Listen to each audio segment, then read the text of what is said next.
Hi everyone, welcome to A Course in Miracles teaching. My name is Deborah and welcome to Anchored in Faith. We are on lesson 19. I am not alone in experiencing the effects of my thoughts.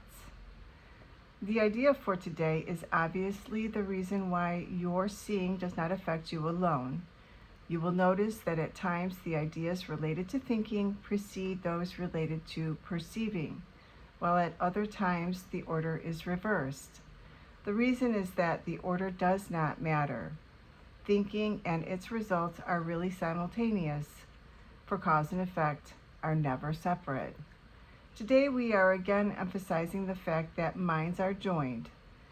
This is rarely a wholly welcome idea at first, since it seems to carry with it an enormous sense of responsibility and may even be regarded as an invasion of privacy.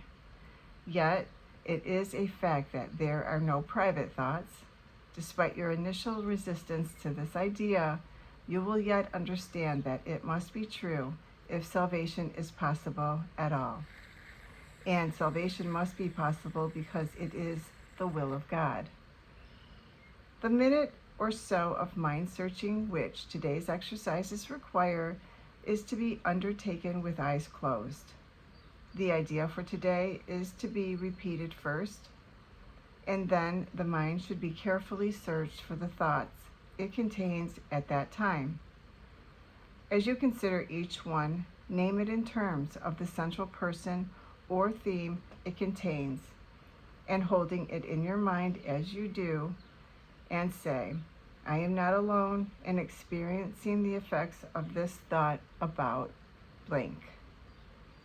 The requirement of such indiscriminateness as possible in selecting subjects for the practice periods should be quite familiar to you by now, and will no longer be repeated each day.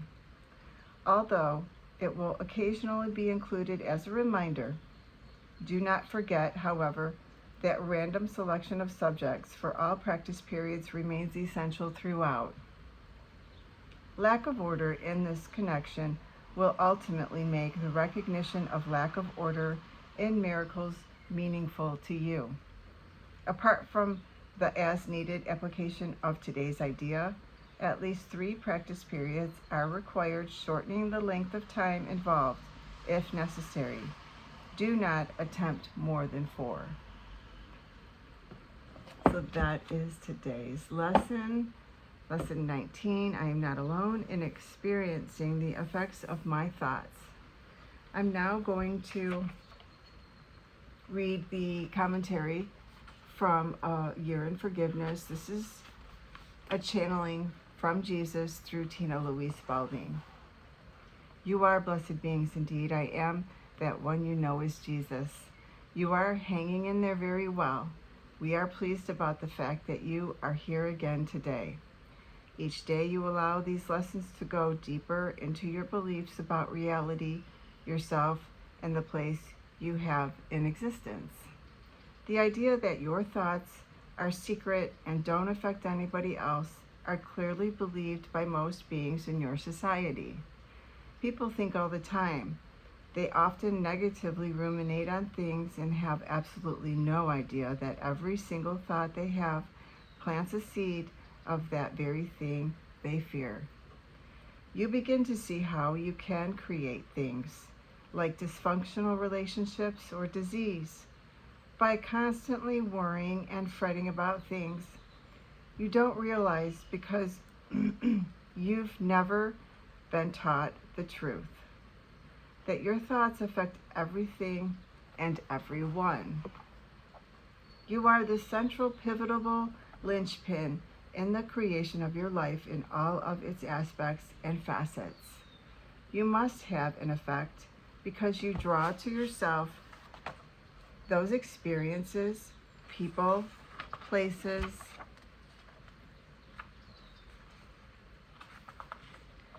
and things that you see and feel in your life. They come to you from you. This is a very important lesson. One we hope reveals that the mind wandering is, in fact, the laying landmines along your future path. Think about it. If you complain in your mind and envision a fight with your brother or your sister or your father or your mother, you plant that fight in yours and that person's future. The more you do it, the more likely that event comes into physical manifestations. A momentum has to be built, it's truth. But most of you gnaw at a particular subject like a dog with a bone. Keep going back to it time and time again. Apply, excuse me, Jesus has such a sense of humor. He really gets it. Apply yourself to this lesson today. Know it is extremely important that you understand this principle. I am that one you know is Jesus, and we will speak to you again tomorrow. You know, it's really interesting. We think our thoughts are private, and